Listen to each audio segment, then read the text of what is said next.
السلام علیکم ورحمۃ اللہ۔ اگر جوتا الٹا ہو جائے تو اس گھر میں تنگی آ جاتی ہے، بیماریاں آ جاتی ہے۔ اگر چپل الٹی ہو جائے تو اس گھر میں جھگڑے ہوتے ہیں، رزق کی تنگی ہوتی ہے، مختلف قسم کی بیماریاں آتی ہیں۔ یہ سوالات کیے جاتے ہیں کہ اگر کسی کے گھر میں جوتا الٹا ہو جائے تو یہ نحوست کی علامت ہے، اور اس گھر میں طرح طرح کے مسائل، مشکلات، پریشانیاں گرتی ہے۔ تو ایک سوال یہ بھی ہوتا ہے کہ اس گھر سے فقر نہیں نکلتا، یعنی اگر اس گھر میں غربت آئے اس جوتا الٹا ہونے کی وجہ سے تو وہ گھر سے نہیں نکلتا ہے، اور ہمیشہ اس گھر میں یہ فقر ہی آتا ہے، پریشانی ہی آتی ہے، اور میاں بیوی کا جھگڑا رہتا ہے، اور طرح طرح کے مشکلات اس گھر میں آ جاتے ہیں۔ یہ کیونکہ جوتا الٹا ہو گیا ہے، چپل الٹی ہو چکی ہے، اور یہ نحوست کی علامت ہے۔ تو یہ سوالات کیے جاتے ہیں۔ دیکھو، شریعت میں اس بات کا کوئی تصور نہیں ہے۔ اگر جوتا الٹا ہو جائے تو آیا میاں بیوی کے درمیان جھگڑا آ جاتی ہے؟ آیا اس گھر میں تنگی آ جاتی ہے؟ نہیں، اسلام میں کوئی تصور نہیں ہے۔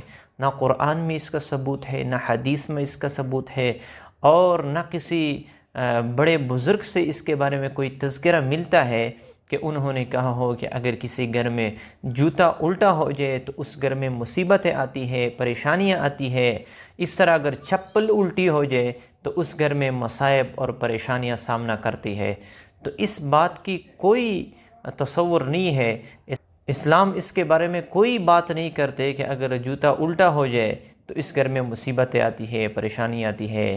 یہ اغلاط العوام ہے، لوگوں کی غلط باتیں ہیں جو لوگوں میں ترویج کرتے ہیں، شیئر کرتے ہیں۔ اس کا کوئی تصور نہیں ہے۔ لہٰذا جو یہ سمجھتے ہیں کہ اگر جوتا الٹا ہو جائے تو اس گھر میں پریشانیاں آتی ہے، بیماریاں آتی ہے، تو یہ غلط ہے۔ نہ قرآن میں اس کا ثبوت ہے، نہ حدیث میں اس کا ثبوت ہے، اور قرآن مجید میں خود اللہ رب العزت فرماتے ہیں کہ آپ لوگ تحقیق کیا کر لو، ریسرچ کیا کر لو، اور اس کے بعد پھر فیصلہ کیا کر لو۔ اگر آپ ویسے ہی کسی کی بات سن لے اور اس نے اپنی طرف سے کوئی بات بتا دیا اور آپ نے عقیدہ بنا لیا تو یقیناً آپ غلط کرتے ہو۔ اور جو لوگ اس طرح باتیں شیئر کرتے ہیں، لوگوں میں پلاتے ہیں، تو وہ بھی غلط کرتے ہیں۔ اور حضور پاک صلی اللہ علیہ وسلم فرماتے ہیں کفا بالمرء کذبا ان یحدث بکل ما سمع۔ آدمی کے لیے جھوٹا ہونے کے لیے اتنا ہی کافی ہے کہ ہر سنی سنائی بات کو لوگوں میں پلائے۔ تو یہ جھوٹ ہے، یہ غلط ہے۔ ان باتوں سے آپ اجتناب کر لیں۔ اور جو لوگ اس طرح پوسٹ شیئر کرتے ہیں، ایسے باتیں شیئر کرتے ہیں، یقیناً وہ غلط کرتے ہیں، لوگوں میں غلط باتیں پلاتے ہیں، اور یہ بہت بڑا گناہ ہے۔ کیونکہ لوگوں میں غلط عقائد پلانا، غلط باتیں پلانا، اس سے آپ بھی گنہگار ہوتے ہیں، اور جو لوگ آپ کی بات مانتے ہیں بغیر تحقیق کیے ہوئے وہ بھی گنہگار ہوتے ہیں۔ لہٰذا نحوست ان باتوں سے نہیں آتی۔ نحوست یہ تنگی کیوں آتی ہے، بیماریاں کیوں آتی ہے؟ جب انسان نماز نہیں پڑھتا ہے، جب انسان نماز کو ترک کرتا ہے تو اس وقت رزق کی تنگی آ جاتی ہے۔ دیکھو، اگر آپ چاہتے ہو کہ اللہ رب العزت آپ پر رزق کی بارش برسائے، آسمان کے بند دروازے آپ پہ کھول دے، تو آپ کو چاہیے کہ آپ پابندی کے ساتھ پانچوں نمازوں کو باجماعت پڑھ لیا کر لیں۔ انشاءاللہ اللہ رب العزت آپ کا رزق کا مسئلہ حل فرمائیں گے، آپ کو ایسی جگہ سے رزق عطا فرمائیں گے کہ آپ کا گمان بھی نہیں ہوگا۔ جو سب سے زیادہ نحوست آتی ہے اور پریشانیاں آتی ہے، انسان ٹینشن میں رہتا ہے، اس کی بنیادی وجہ یہ ہے کہ انسان نماز نہیں پڑھتا۔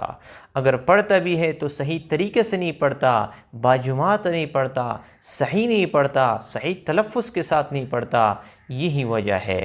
تو یہ جو چپل الٹی ہو جائے، جوتا الٹا ہو جائے، اس سے کوئی پریشانیاں نہیں آتی۔